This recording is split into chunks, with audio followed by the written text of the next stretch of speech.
जगतापताई इथंच जगतापताईचा पुंडलिक वरदेव होणार. जगतापताई घरी जातीलच काय खात्री नाही. जाऊ द्या काही विश्वास नाही. आता देवाच्या मनात आलं काय चालणार तिथं. आले देवाच्या मनात येते कोणाचे चाले ना.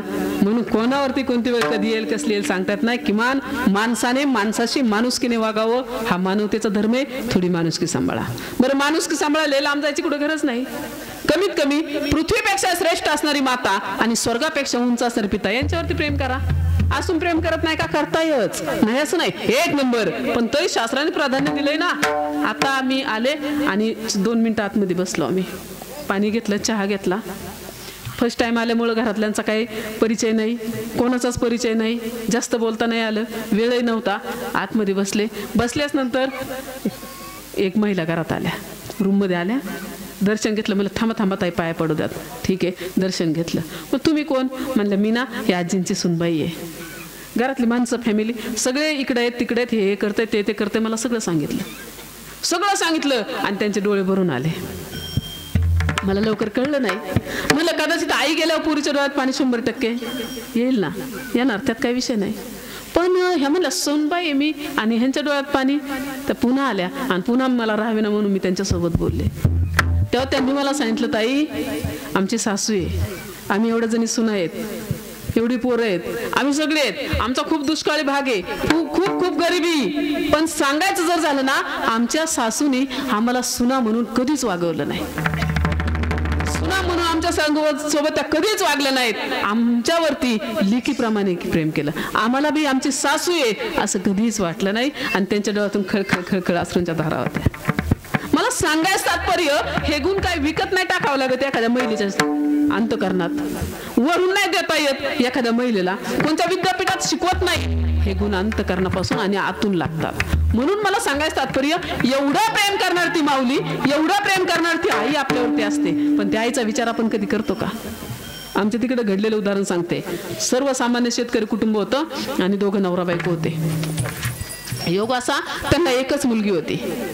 पुरीला लहानाची मोठी करायची, तिच्या पायावरती उभं करायचं, सुंदर भवितव्य घडवायचं या विचार ते जोडपं जीवन जगत होतं. लेकराच्या आनंदात आनंद, दुःखात दुःख मानणार ते आई वडील होते.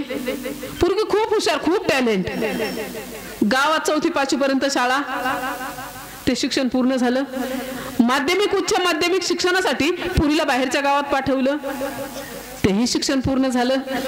आणि मग सुट्टीला पोरगी घरी आली. घरी आल्यास नंतर आई बाबा आणि एकुलती एक मुलगी.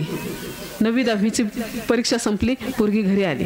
घरी आल्यास नंतर रानात राहत असलेलं घर, एकांती घर, घरी राहतायत. बाबा सकाळी लवकर उठले आणि शेतातल्या कामाला निघून गेले. शेतातल्या कामाला रानात निघून गेले. बायकोला सांगितलं अगं पाठीमागून लवकर ये, भाकरी घेऊन ये, मी पुढे जातोय. ठीक आहे. ह्या मायली की पटपट स्वयंपाक आवरला, घरातली कामं आवरली. आई म्हणली चल बाळा मी पाणी घेऊन येते. पोरगी मोठी होती. म्हणले आई थांब ना मी बी येते तुझ्या सोबत. अगं नको तू घरातला आवर. नाही आई मी पण येते. आईने एक हंडा घेतला, पोरीने एक हंडा घेतला. दोघी बी विहिरीवरती पाण्याला गेल्या. पाण्याला गेल्यास नंतर आईने हातातला हंडा खाली ठेवला, पोरीने खाली ठेवला, साडी धरली, वर खोचली, पदर घेतला, कमरेला खोचला, खाली ठेवलेला हंडा पुन्हा हातात घेतला आणि भरून काढण्यासाठी ती माऊली विहिरीत खाली उतरली.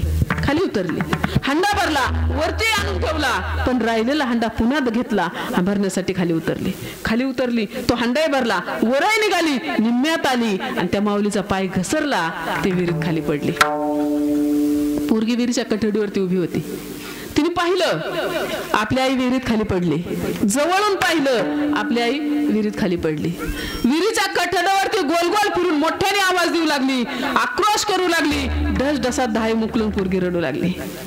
पण आई विहिरीत खाली गेलेली लवकर वर नाही आली. 2 मिनिट, 10 मिनिट, 15 मिनिट, 20 मिनिट झाले. लांबून 4-2 जण जाताना पोरीला दिसले. पळत पोरगी तिथं गेली. जीवाच्या अकांताने आक्रोश करत होती आणि मोठ्याने आवाज देऊ लागली, हाका मारू लागली. त्यातले 4-2 जण होते ते पटकन इकडे आले आणि माझी आई खाली पडली विहिरीत, तिला काढा ना. ढसढसा पोरगी रडून पाय धरू लागली. पटकन आल्या 4-2 जणांनी उड्या टाकल्या आणि पोरीच्या आईला वरती काढलं. जेव्हा वरती काढलं का तेव्हा आईला वरती काढलंच नव्हतं. वर काढला होता तो फक्त आईचा देह. लेकराची आई केव्हाच देवा घरी निघून गेलेली होती. विहिरीच्या कठडीवरती ठेवलं. अंगावरती पडून मोठी तारुण्यातली पोरगी ढस ढसारडस ती आक्रोश करत होती.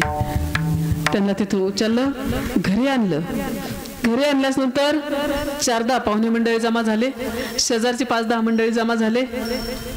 थोड्याच वेळाच आईचा अंतिमविधी कार्यक्रम वगैरे उरकायचं सगळे आवरावरी नियोजन चाललं. अंगणात झोपवलेली सगळ्यांच्या मध्यभागी आई, उशाला बसलेले बाबा आणि पोरगी पटापट पटापट आईच्या पाया पडत होती. हात हातात घेत होती, आईच्या तोंडावर हात फिरत होती, आईचा मुका घेत होती. आई माझ्याकडे बघ ना, आई माझ्याशी बोल ना, आई डोळे उघड ना. आई मावशी आलेत, मामा आलेत, काका आलेत, आजी आजोबा सगळे आलेत. आई तू उठ ना. शांत निश्चित पडलेला आईचा देह. आई उठत नव्हती. आई पोरीकडे पाहत नव्हती, बोलत नव्हती. का तर लेकराची आई केव्हाच देवा घरी गेलेली होती. उशाला बसलेले बाबा त्यांना राहावे ना म्हणून तिथून उठले, पोरीला जवळ घेतलं, कवटाळून मिठी मारली आणि बाप सुद्धा ढसढसा रडला. स्वतःच्या हाताने पोरीच्या डोळ्यातले अश्रू पुसले. बाळा तुझी आई तुझ्याशी आता कधीच बोलणार नाही, तुझी आई तुझ्याकडे आता कधीच पाहणार नाही, कारण ती आपल्याला सोडून देवा घरी गेली. सत्य लपवणं शक्य नाही का पोरीला सांगून टाकलं. आणि थोड्याच वेळात आईचा अंतिमविधी कार्यक्रम वगैरे सगळा उरकला. हिंदू धर्माच्या संस्कृतीप्रमाणे श्रावणातला नागपंचमीचा सण होता. घरोघरी पुरणपोळीचा स्वयंपाक होता, घरोघरी झोके बांधलेले होते आणि घरोघरी पोरं पतंग उडवत होते. जवळच एक मोठं विशाल असं लिंबाचं झाड होतं. त्या झाडाला 10-5 पोरं झोका खेळत होती. त्याच झाडाखाली 10-5 पोरं पतंग उडत होती. घरा शेजारी मोठा विशाल पडलेला एक दगड होता. दगडावरती पोरगी उठल्यापासून बसलेली होती. प्रत्येक क्षणाला त्या लेकराला आपल्या आईची आठवण होत होती. दोन्ही डोळ्यातून खळखळ खळखळ अश्रूंच्या धारा होत्या. आणि कोणीतरी सांगितलं होतं की म्हणे देव वरती राहतो. कुणीतरी सांगितलं होतं लहानपणी देव वरती असतो आणि देव आकाशात असतो. मग माझी आई आता देवा घरी गेलेली आहे. माझी आई आता मला नाही भेटू शकत, कधीच नाही गाठ पडू शकत. माझी आई देवा घरी गेलेली आहे. त्या उंच गगनाला भिडायला जाणाऱ्या पतंगाकडे पाहून पोरगी मनातला विचार व्यक्त करते आणि पतंगाकडे पाहून बोलते, पतंगा रे पतंगा, पतंगा रे पतंगा,